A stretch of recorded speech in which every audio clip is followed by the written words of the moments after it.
Welcome to Leaders in Motion. Today I'm joined by Kaveri Roy, Senior Director for Strategic Planning and Creativity at Burson WPP, based in Mumbai, India. Kaveri has built a career at the intersection of marketing, communications, and global media. From early content and brand strategy roles at Carrot Lane and Endelman to nearly 8 years of planning and digital leadership at Fleishman Hillard, and most recently as Creative Strategy Director APAC at the Economist Group before joining Burson. Her experience spans brand and corporate communications, digital content, and integrated campaigns, often connecting audiences in India with decision makers and cultures in the UK, US, and beyond. In this conversation, we will explore how artificial intelligence is reshaping marketing agencies, what it changes for creative work and for clients, and how culture and context still matter deeply in digital communication. We will also talk about opportunities for professionals in India to work with global brands and what it means to build a leadership career in this landscape across India and the wider world. Kaveri, welcome to Leaders in Motion. Thanks, Kevin. That's a very brilliant summary of my career so far. Glad to be here. And yeah, we're discussing some of the most relevant topics. So excited to have this conversation with you. I made a brief summary about your background, but it would be great if we can have a brief description of your current role and also main responsibilities, overall general journey. Sure. Like you rightly said, it's been 15 years in the communication and marketing industry. Started off in the newsrooms as a, sort of a cub reporter and journalist, and slowly, gradually moved on to digital marketing, to brand strategy. But essentially, I believe that I've been in the business of making great stories and driving attention to great stories, and therefore making great strategies that drive business. So I've been a firm believer that communication has to be about, from a brand or from an agency or from a service industry, has to be about storytelling. But at the end of the day, it needs to meet measurable impact. So that's where I have been building my career so far. It's been a great journey. And at Burson now, that I've arrived here. It's a WPP agency. It's in the space of earned media, which is even more credible now when we are in the era of automated information. So the idea is that the role that I step into is about connecting creativity with consequences. So every story that we tell must have a business impact, whether it's a thought leadership campaign or whether it's a purpose-driven narrative, or something which is generally about brand building. It's about identifying a sweet spot and building on there. So yes, broadly, career has been about storytelling with a strategic lens. That's great. And maybe you can tell us more a little bit about your team or agency, what make Burson different today in the market. Absolutely. Most marketing agencies or communication agencies are at the cusp of something extremely different that is happening around us, right? AI is not just a buzzword. It's definitely here to change a lot of things that we're doing. So, for example, at Burson, we have our own suite of AI tools that helps clients to be serviced better. There are also this WPP tools that we are all getting acquainted to and being able to use and sort of improve our work output. But essentially, what differentiates one agency or one service provider to a client or an organization has been about the human aspect, because everybody is in the race of building tools. It's the new normal, right? But I firmly believe that communication is a business of behavior science. We've been trying to understand what people like, what people engage with, what makes people buy, and what makes people affirm their belief in a brand or an organization. That has essentially become easier because you have tools now which will do a gut check, do a sense check of an idea. But what will differentiate is how strong do you understand the brand? And that's where the human aspect comes in. So yes, automation is the word, but acceleration is what comes through automation. I still feel like a lot of it is going to change when everybody has tools, and how do we test ideas faster, connect the dots? All of that is going to happen. But the aspect of human connection to make these ideas faster and better and sharper is what is going to differentiate one agency to the other. What were the sector of a marketing agency went through in the recent years. I think COVID has changed a lot of things, and where we are now in the different changes. Sure. I think what COVID did, like you rightly pointed out, it sort of prepared us for something we were not, where how do you hold back communication? How do you make sure you're tone testing, you're doing your research? So it sort of prepared us to work, be agile, while an organization needs it the most. So communication was most important during COVID. And branding and communication agencies were the ones who were trying to understand how do we navigate through this. So we sort of donned the consultant hat. And that's how I feel like the marketing agency world changed for us, because clients started looking at us beyond the next tagline, beyond the next branding campaign, as truly consultants who would be able to help navigate them to another reputational crisis or another, worldly issue like COVID. So now when we look at organizations such as, Burson or any of these, top ranking ones, I think the focus has been to be able to be a true consult to a client where you're facing geopolitical issues, you're facing, cultural nuances in different region. ESG means different now to a Western country versus to an Asian country. So geopolitical issues are changing how we are interacting with mainstream media. So all of this put together is where I think we are heading, where it's a heading mix of both. I think three things, to be honest. We are thinking more as strategists. We are thinking beyond immediate outcomes. And we're definitely trying to set the stage for the kind of world we are going to live in. And AI is just, I feel like the tip of the iceberg. There is more coming. And automation is going to make our lives easier, but it's also going to make us work harder. So that's where the next growth phase is. Like AI can mimic our voice, but can it really capture our vision? I'm not so sure at this point. It's about how we're going to analyze threats before they become threats, because now that you have tools to capture them. At the same time, how are we going to communicate better than what we are already doing? So I feel we're onto something big now. It helps us get a more stronger seat. I mean, it helps get communication a seat at the table, which wasn't the case before. It's definitely elevated how we see communication strategy as well. So, yeah. You rightly mentioned the cultural aspect, the cultural nuances, especially when it comes to brands and the different culture, right? And therefore, being in India, working with international clients, you're in Asia, but also India being such a big country with a very powerful, diverse culture. How do you bridge all that context together, and how does it affect digital marketing and storytelling in general in your? Yeah, that's an excellent question. And that's something that I feel we're trying to figure as we go. But let me give you an example. For instance, when I was with Economist Impact, yes, our campaigns were APAC centric, but there was always this, sort of the thought process coming in from the Western countries. So how do you contextualize it? What is the differentiator, to be honest? I think the smartest global brands do not just translate, they really contextualize a campaign or a communication. I would say we celebrate collective progress more than individual triumph. So if I look at an ad like or a campaign like Nike's Just Do It, brilliant on the papers, works for the Western countries. But if I look at a campaign like the P&G's Thank You Mom, it does much better, resonates much better in a region like APAC, because it's about a mother and a family and its effort behind an individual's success, not just an individual motivation. So those are the kind of nuances which I feel us as communicators need to be careful about. Yes, there is a lot that is changing geopolitically also that reflects in our culture. Like I said in the start of it, ESG has a different meaning now in every country. Some want to talk about it, some don't want to talk about it while they're still doing it.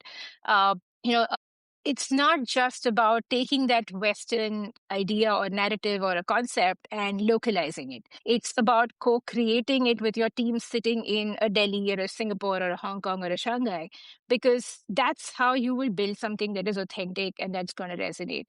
If it's just going to be about a copy, paste, replace, it's not going to be effective enough. So I think, like I said, It's about contextualizing it, and most brands are getting it with the rise of this global south. I feel like people are paying attention, and we're sounding more, communication is getting more relevant. We are not sounding like Brooklyn when we are talking to Bangalore. So that's where the change is. And definitely, I'm sorry, I keep bringing back AI, but I feel like I need to make a call out here that AI comes with its own cultural biases, and sometimes even assertive male coded language. If you ask it to write you a leadership speech about winning an award without giving any gender nuances, I'm sure it's going to sound like a 50-year-old male CEO speaking. So that's where we need to make it unlearn some of the biases, the tone, the metaphor, even the human humor sometimes is very Angloized. So that's where the context setting comes in, and that's a challenge that we as communicators need to take up. As to, it's a tool that we are building, it's data that we are feeding. How are we going to make it better to resonate the regions that we want to communicate to? You mentioned, though, two times ESG. And so obviously, Yeah.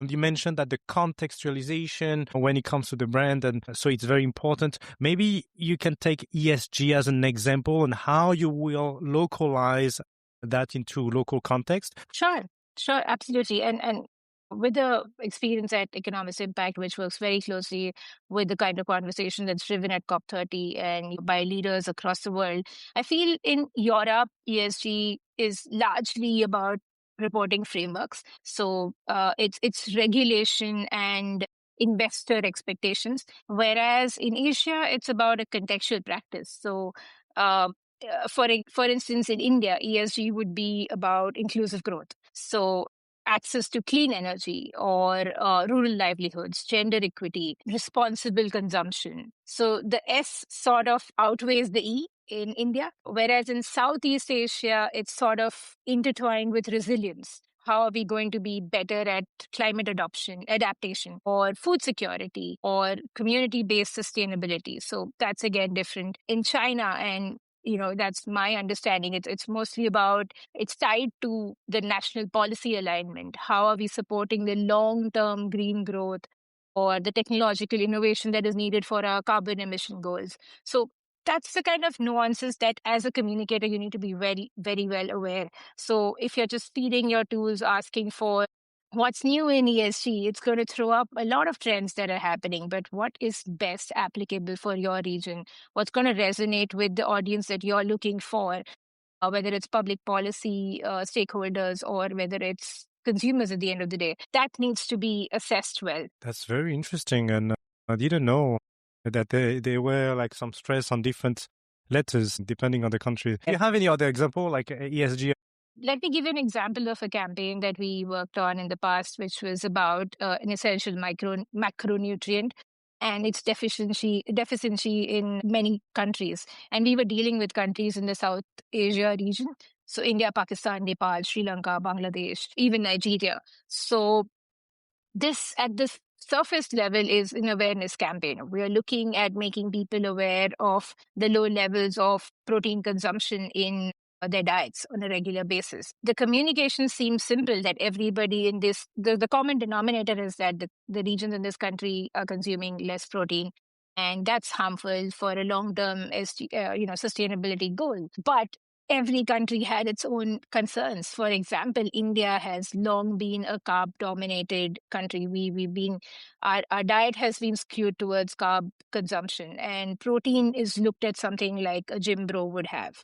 Whereas Bangladesh and Pakistan are high on protein, despite the fact that they are low on other nutrients. So they're definitely a poorer country, but they're definitely consuming more protein just because the behavioral pattern is different. A lot of this happens when we have to therefore assess how each market is doing. On papers, it may seem like they all have this similar data, low per capita income, lesser consumption of healthy food, but essentially, there are a lot of cultural nuances that we needed to understand, which is different because Bangladesh consumes a lot of fish, Pakistan consumes a lot of meat. So automatically, their there's no averseness towards protein consumption. It's just that they don't consume it. So whereas in India, there are cultural nuances like majority Hindus, which is a large part of the population, have certain days where they don't consume meat or anything non-vegetarian. So they become this set or sect, sort of people who are called as flexitarians. So they are non-vegetarian on some other days, vegetarian on some other days. So how do we solve this? So India needs more vegetarian protein options, whereas the other countries need more awareness. So there are different levels of behavior patterns, which changes how a communication campaign is conducted. So the essential goal remains that we need to increase protein consumption in these countries to achieve the health goals. But how we do it and what is communicated and how do we change the behavior is essentially tied to day-to-day cultural nuances. And that's where creativity, strategy, and decision making often cross paths. So I hope that example helps. I was thinking of a case where potentially a campaign was done very relevant locally, but potentially were not really well perceived or maybe not defending the global brand. Do you have any of this type of example when it's, well, globally, maybe it was maybe not so interesting or relevant? So more often than not, campaigns unfortunately flow in a way that the idea is stemmed in the Western countries where probably the brand is from, and then they need an Asia edition of it, right? So yes, I mean, I think like Dove did great globally with Real Beauty, and it did well in India as well. But I remember there was this one particular campaign which was about beauty sketches, and they did an Asia edition with Indonesia and Philippines. And the message was very human. It's about self-esteem and what people perceive of their beauty. But again, in Asia, the idea of beauty was more of, beauty is a social currency still. So the engagement definitely lagged behind and how well it did in the Western markets. Could also very well be a reason that it did exceptionally well in the Western ones compared to the adapted version in Asia. But I feel like the focus, if it were more on a community validation, that you're beautiful because you reflect strength or care, than self-affirmation, it could have done well. Again, this is very hypothetical, but I feel like in Asia, beauty is a social currency more than self-expression. And that could be possibly one of the examples of campaigns which were adapted exactly as is for an Asia edition and did not do as well as it did in the Western counterparts. There's this chocolate brand that we all know, Cadbury's. For the last 2 decades, I would say, they've become like, okay, so India has obviously the biggest festival. One of them is Diwali. And we always exchange sweets among family and friends during Diwali. In the last 2 decades, you would have seen this being replaced by Cadbury's. And it was just because they didn't do just another adaptation ad. They sort of owned the Diwali campaign. There were hyper local ads that focused only on India and this whole cultural nuance of exchanging something sweet. And that was sort of like a deep rooted sense of localized campaign, which worked excellent. I'm not so sure if Cadbury's is considered as the go-to thing that you pass on to your neighbor at any other festival in any other region. So yeah, local festive culture, as deep as the small town dynamics with this brand is quite recommendable. I mean, quite commendable. So yeah, hyperlocal storytelling definitely wins heart. It stays as a culture when you go in that deep into the markets and sort of become a part of a culture. So definitely one of them. I could think of many more, but this is what comes to my mind right now. Thank you for you mentioned Diwali, you mentioned specificities in India. How do you see the evolution of India over the last 10 years when it comes to the opportunities when working with global brands? Do you feel like there has been this more and more global relevant, India as a really global hub? India, has always been perceived as the creative back office, for a lack of a better term. It's always been about the place where you can execute in mass. So that's been where we were. But India today, I feel, is becoming more like a pilot market. So a lot of ideas are getting conceived in Asia, India being sort of a hub. And later getting adapted in global terms. So I feel we've reached a point where ideas are deeply human and locally relevant. And it makes sense to take them to other markets and test it out then. So we're always now being perceived as a pilot place where you can do it. And there are multiple reasons for this. I feel like one aspect that India brings, so the first reason I feel is India and most Asian markets bring on board is the whole agility that we work with. There is an excellent case study that needs to happen on the kind of agility that most Asian markets distinguish themselves with. We move really fast. And that speed is something that builds one of our core strengths. I think the second aspect will, of course, beyond cost efficiency, I feel there is a lot of cultural intelligence. So we've been a market where we've been very conscious of biases, or we've been very conscious of how each state in this vast country differs culturally. So cultural diligence comes to us very naturally, I would say. I think one more thing that has worked both in favor and against us is the fact that I feel like India, along with other Asian countries, are very high on obedience. It's sad truth, because there is something that I read about the power dynamic index, where countries like India and the neighboring countries all rank really low compared to the Western countries. What it simply means is that we take a lot of consciousness in responding to our seniors. So a junior sitting in a junior executive, maybe in a boardroom in UK, would be confident enough or would be celebrated when he or she or them questions an authority of a senior leadership. Whereas the same thing in a country like South Asian countries would happen either in closed doors or in private conversations.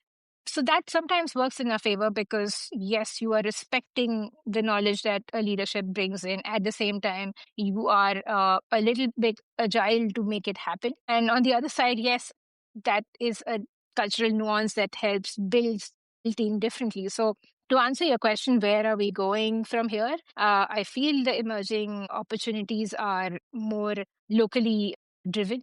We're definitely going to be a pilot market for many big ideas. Are definitely going to be, our professionals are going to be appreciated and acknowledged more for the kind of cultural elasticity they bring in. And yeah, that's where I feel like we're going to sound more like Bangalore when we're talking to Bangalore than Brooklyn. So that's definitely a few things that are going to happen in the next decade. Don't you feel like Yeah. India somehow, and also it goes to the leadership, etc., has been and is able to be more vocal when it comes to working in a global organization, multinational organization? Indian leadership are more vocal than other Asian peers. Maybe also it's due to the fact of the mastery of English and communication. And do you think it's playing also in the favor of Indian talents or leaders? That's an excellent point. I think, yes, language barrier is a major concern with many leaders, but it's often not for Indian leadership, simply because most of us have been, although we speak more than three languages, I feel, at any given point. Our education and our work experience has been such that English has been the first language for work. And that has opened a lot of gates for us. It has helped us be more vocal and more adaptable. Yeah, I think that helps for sure. But what also helps is I feel the exposure that the country gives us is different, because at all points, when you're working with multinationals, you are interacting with people of different backgrounds. And I remember learning this lesson through my experiences with APAC clients in Fleishman, Hillard in back in the days, or at the Economist Impact, where we would have a team which had equal representation from Japan, I would say Hong Kong, Singapore, all of it together. To just put your hand out and say what you think, and to be the one who's trying to make things go on and move on and work together. It takes effort, and yeah, language definitely helps, if that answers your question. From the executive search point of view, there is also like this ability of Indian leadership to communicate in a way that's more structured, more appealing to a Western ear, and as a result, being able to build a bridge in a way a bit more efficiently than some other leaders from different regions. So that's also the Yes. my question. No, I completely agree. If I just may add to it, like I was talking about the PDI, right? The index where we power distance index where we rank really low. What I feel like it's important to recognize that, you're not expressing disagreement just because you're stepping in. So, like you rightly said, there needs to be a psychological safety that if I'm going to open my mouth in a room full of senior leaders and I'm going to be bringing something that helps create a bridge. And as a strategist, I feel like we do that very often. My job is to create a bridge between the brief and the creative delivery. And it's important for anybody in that leadership position to understand that whether there are cultural nuances are taken care of or not, at the end of the day, you have to deliver. So holding back is not going to help any business, right? We're also hearing more and more the global south and the BRICS, but how does it actually play out in real life? And when it comes to working with brands, when it comes with like opportunities and businesses, do you see that there is more collaboration, or opportunities coming from within the APAC region? Or for now, from where you sit, it's very mild. So from a comms and marketing point of view, yes, the Global South narrative is very strong. There is a lot of resonance about it in every sector where you want to communicate about the power that we are sitting on. In terms of brand campaigns, there are few that have shown how it can move, how it can be reversed. Like Unilever's Lifebuoy had this campaign, which was actually an adaptation of a rural campaign, which then became like a global purpose benchmark. It was about help a child reach 5 because infant mortality was a big issue in some of the countries where the local campaign had begun. And I think it was an India initiative to just work with the public policy leaders here and make sure that hygiene is taught early on, so that we sort of fight back the infant mortality ratio that we had, and it became a global purpose benchmark.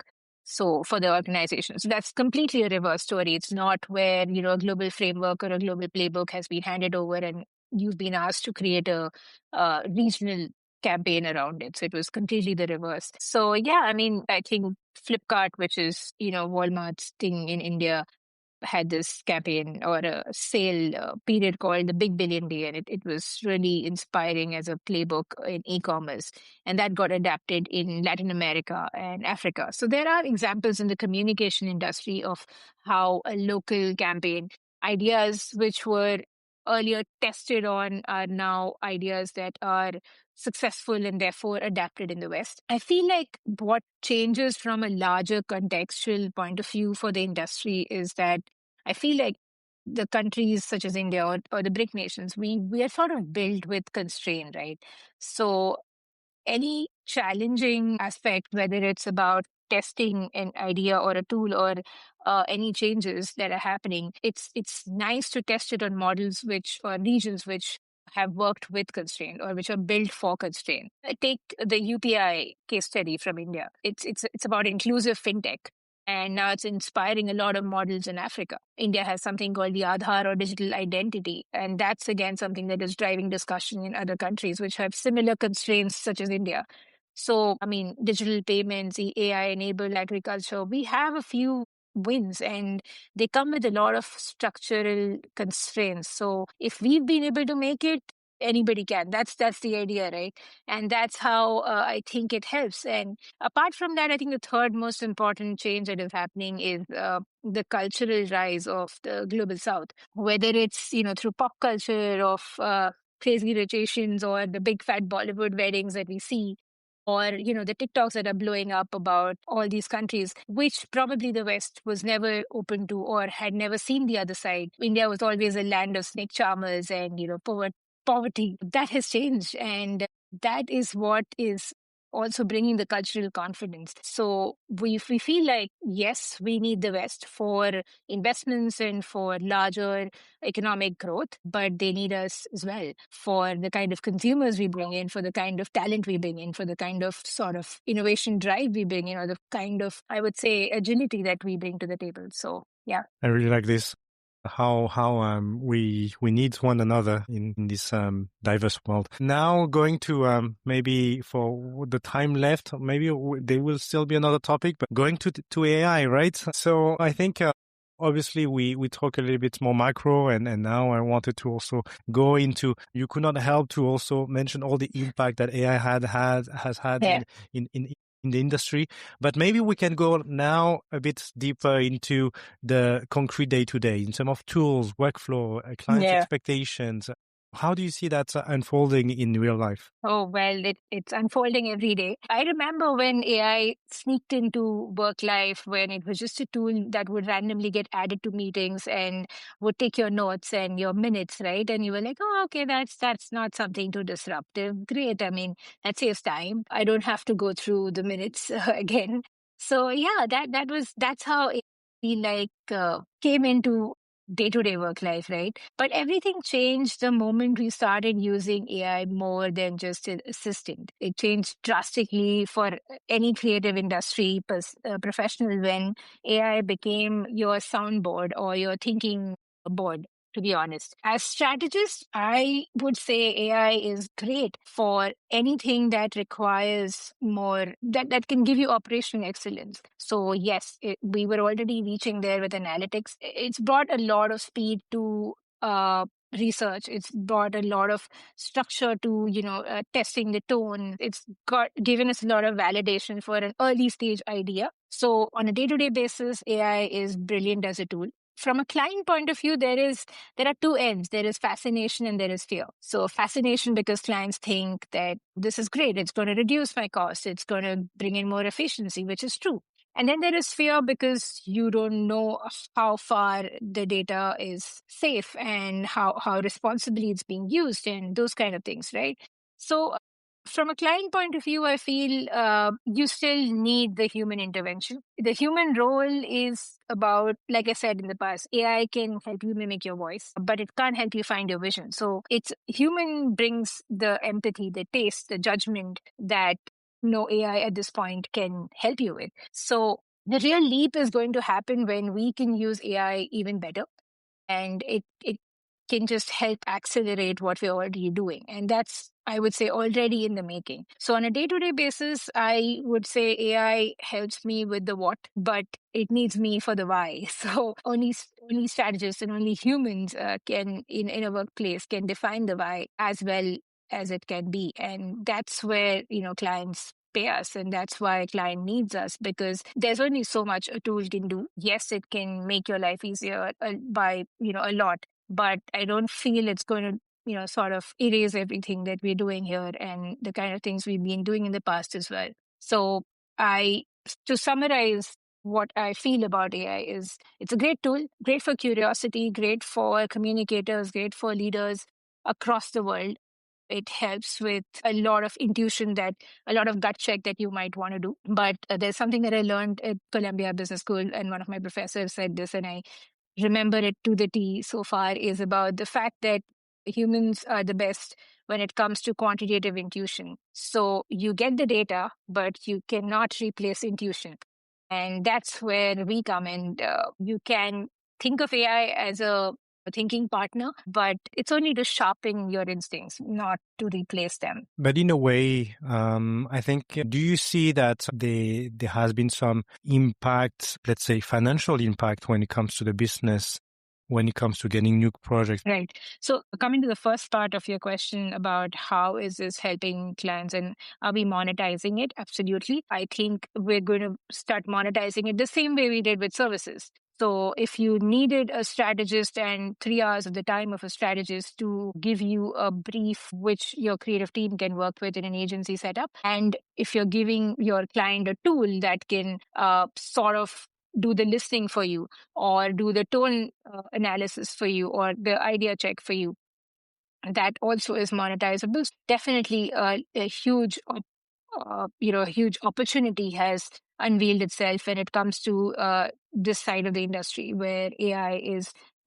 beyond just necessary aspect. Definitely a big future scope for most of the organizations that are in the industry. To answer your second question, and this is something I was talking to a younger team member the other day, that what happens to, the junior resources or people who are just excited about entering the industry, but hey, most of the things that uh, a senior executive would do, a tool can do it in less than half of the time.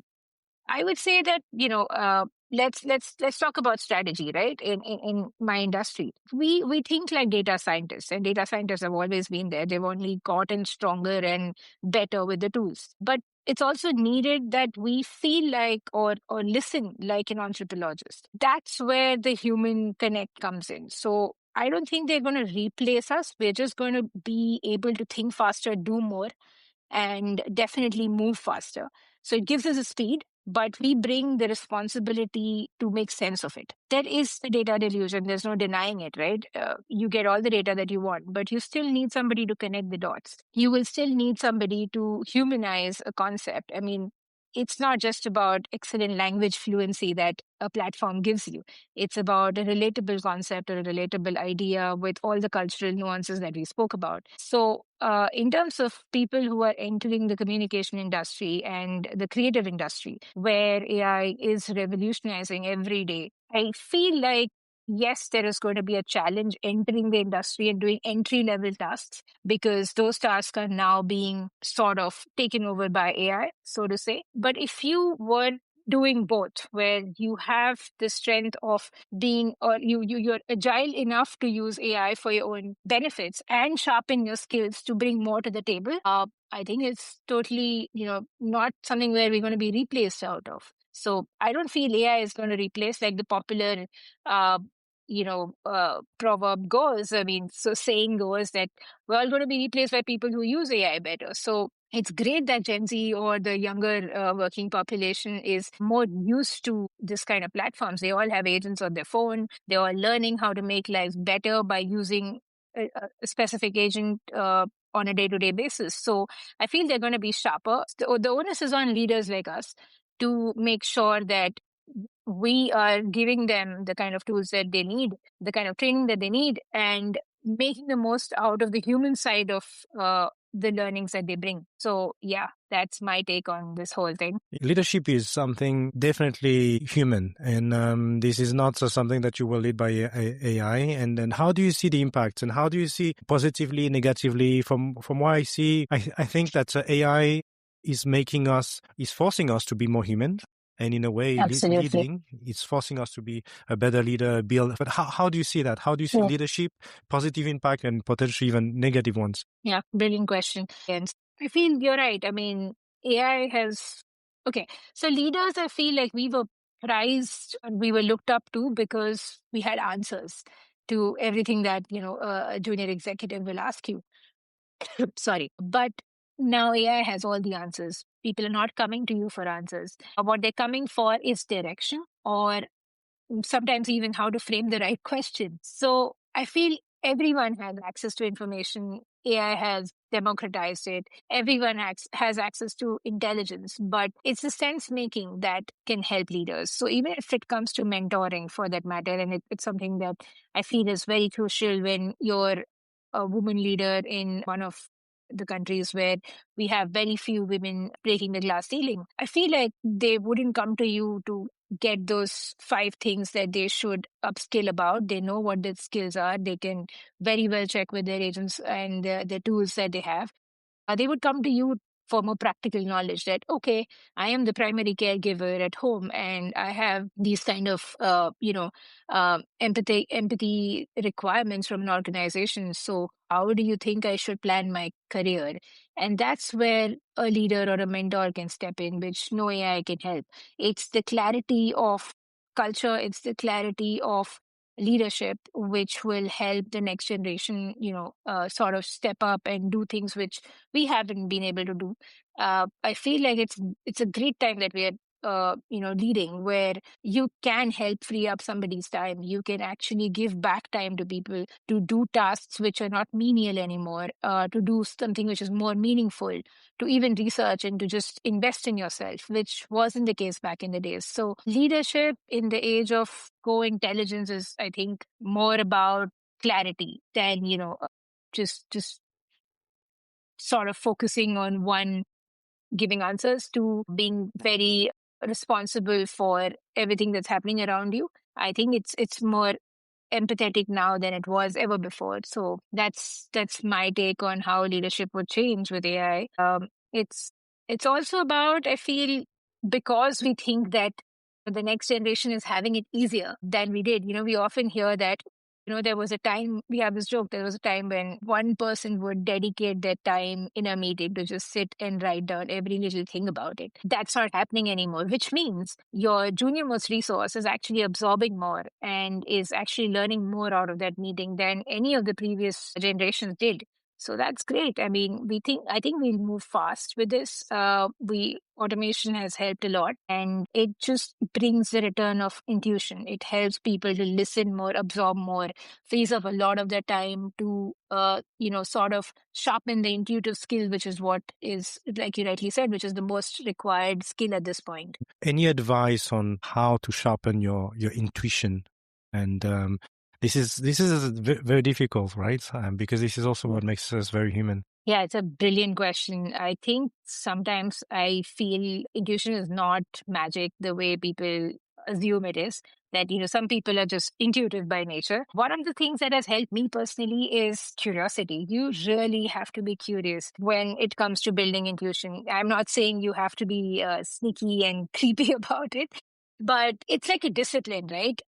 If I want to be in strategy, I need to know what behavioral science is. I need to know what anthropology is. I may not be a master in it, but I need to know multiple aspects of it.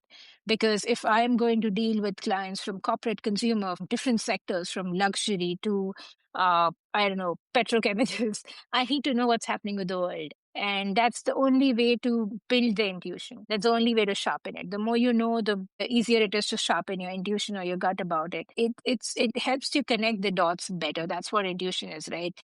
People are just going to lay down numbers. People are going to give you, as a leader as well, right? Everybody's going to come up with a report and show you how effective it is. It's for you to connect the dots and really test if you are uh, actually that good. I mean, if the numbers are actually that good as to what it shows. To answer your question, how does one sharpen their intuition or build it? Definitely stay curious. There needs to be a certain level of mental stillness, I believe, for your intuition to speak to you or for your gut to really respond. A lot of noise usually drowns it. So you need some clarity of thought. You need some meetings to be off your schedule to make sure you've had time to process things and let your intuition speak to you. I'm a strong believer of quantitative intuitions.